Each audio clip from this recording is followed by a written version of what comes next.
Welcome to this in-depth exploration of the Golan Heights, a region steeped in ancient history, marked by modern conflicts, and central to ongoing geopolitical tensions in the Middle East.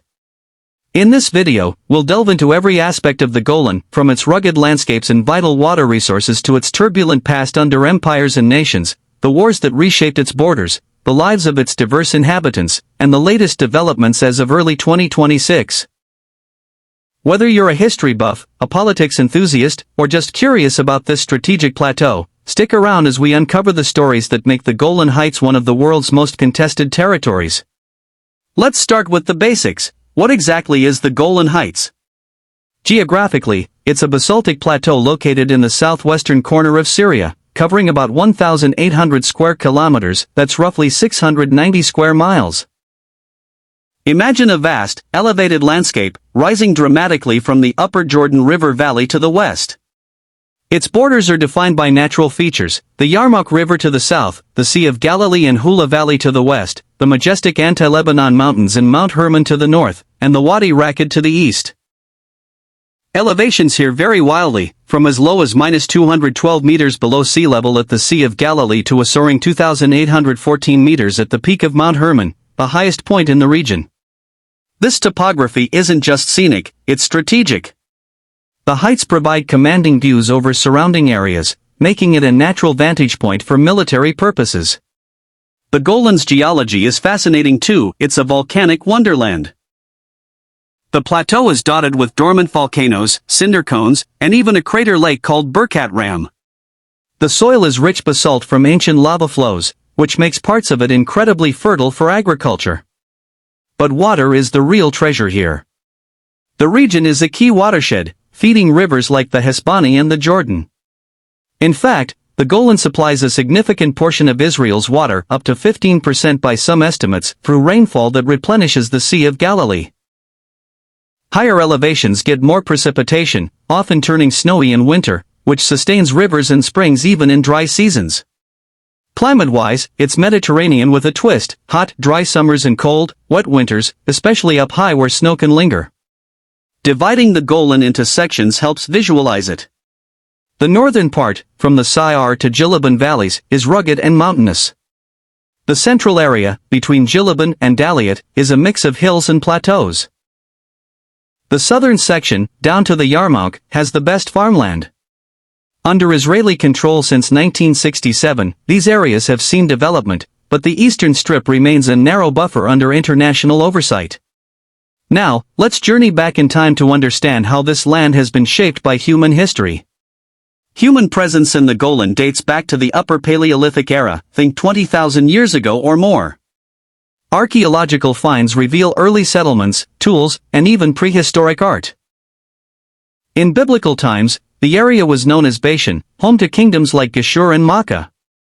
The Bible mentions Golan as a city of refuge for the tribe of Manasseh.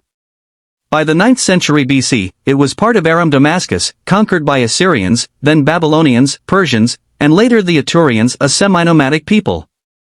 The Hellenistic period brought Alexander the Great's influence, followed by the Hasmonean kingdom's expansion around 80 BC. Romans took over in the 1st century BC, building cities like Hippos and Gamla. Gamla, in particular, was a Jewish stronghold during the Great Revolt against Rome in 66 to 73 AD. It fell after a brutal siege, often called the Masada of the North. The Byzantine era saw Christian monasteries and villages flourish, such as Corsi on the Sea of Galilee's shore. Arab conquests in the 7th century integrated it into caliphates, with Ghassanid Christians leaving their mark. Medieval times brought crusaders, who built fortresses like Nimrod Castle, a stunning ruin today amid a nature reserve. Ayyubids under Saladin recaptured it, followed by Mamluks and Mongols in 1260. The Ottomans ruled from the 16th century, incorporating the Golan into the Vilayet of Damascus. During this period, Druze communities arrived in the 17th to 18th centuries, fleeing persecution elsewhere. The 19th century saw resettlements: Arabs, Turkmen, Circassians, and even early Jewish pioneers. Baron Edmund de Rothschild bought land in 1894 for Zionist settlements, but many failed due to local hostility, Ottoman bureaucracy, and harsh conditions. Post-World War I, the Golan fell under the French mandate for Syria. Boundaries were drawn in 1920 and finalized in 1923, placing the Sea of Galilee fully in British Mandate Palestine.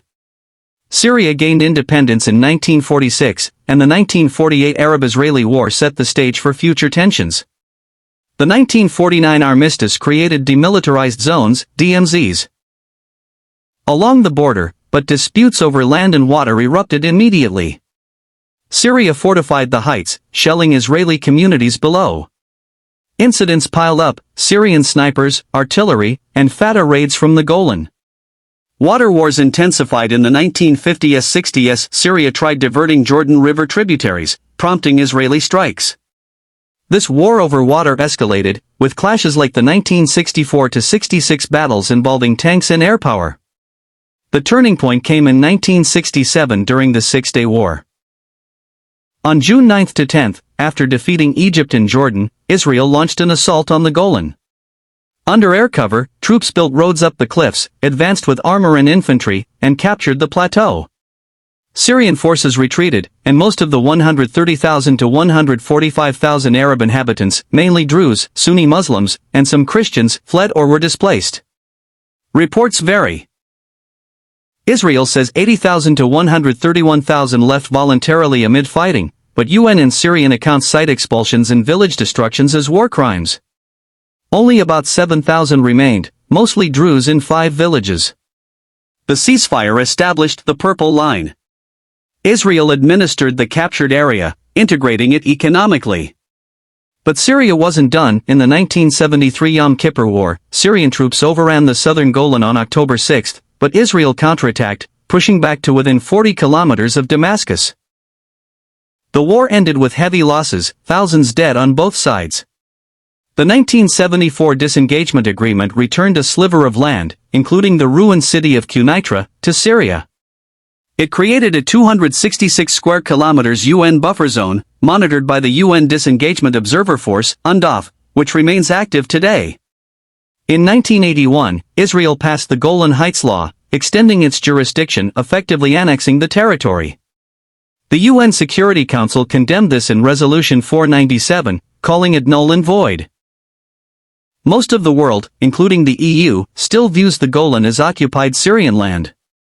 But in 2019, the US under Trump recognized Israeli sovereignty, the first country to do so, a policy upheld by Biden in 2021. The Syrian civil war, 2011 onward, brought new chaos. The eastern Golan splintered between regime forces, rebels, al-Nusra jihadists, and ISIS affiliates. Battles raged. In 2018, Syria regained control with Russian and Iranian help. Israel struck Iranian targets repeatedly to prevent entrenchment near the border. Tensions with Hezbollah escalated, rocket exchanges, drone incursions. In July 2024, a Hezbollah rocket hit Majd al-Shams, killing 12 Druze children, a tragedy that fueled outrage. The fall of Bashar al-Assad's regime in December 2024 changed everything. With rebels toppling the government, Israel moved swiftly, occupying the UN buffer zone as a temporary defensive position. They seized villages like Jamla and Maraba, parts of Mount Hermon, and more. Reports emerged of deforestation in Quneitra reserves, restricting Syrian farmers' access. By 2025, Israel organized tours to these areas, signaling permanence. Settlement expansions accelerated, plans to double the Israeli population to 50,000 by 2026, with new communities like Trump Heights, named in 2019.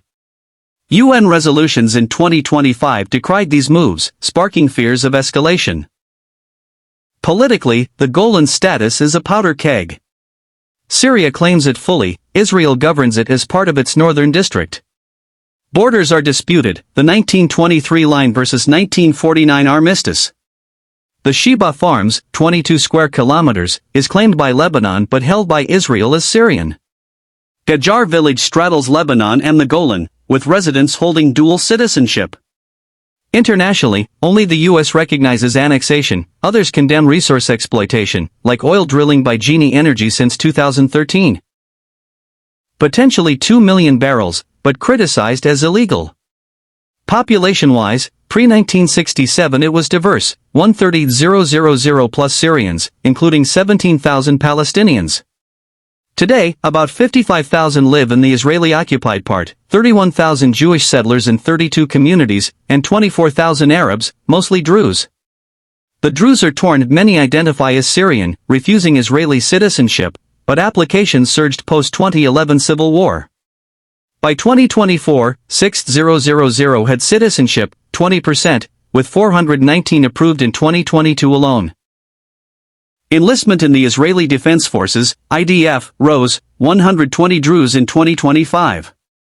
On the Syrian side, Quneitra Governorate has 79,000 people in 40-plus towns, but mines from wars kill dozens yearly. Economically, the Golan thrives under Israel. Agriculture booms, apples, wine, Golan Heights winery since 1976, cattle. Druze export 11,000 tons of apples to Syria annually via UN. Tourism draws visitors to reserves like Yehudia, damaged by 2024 Hezbollah fires. Ski resorts on Mount Hermon, ancient sites like Rum El Harry, a Stonehenge-like monument, and Nimrod Castle. Wind farms and oil exploration add to the mix. But on the Syrian side, reconstruction lags, with project for the reconstruction of the liberated villages post-1974. Current affairs as of January 2026, post-Assad, Israel holds the buffer zone, insisting on demilitarization from Damascus south. Strikes target Iranian remnants and arms to Hezbollah. The interim Syrian government under Ahmed al-Shara demands pre-2024 borders, but faces internal challenges. Risks abound: Iranian proxies, cross-border fire, proxy wars. Hezbollah's 2025 attacks on networks, smuggling interceptions, the cycle continues. UNDOF monitors, but violations mount. Humanitarian issues persist: displacements, mine casualties, restricted access. The Golan story is one of beauty and brutality, resources and rivalry. It's a microcosm of Middle East conflicts. Water, land, identity. As tensions simmer, the world watches. Will peace talks resume?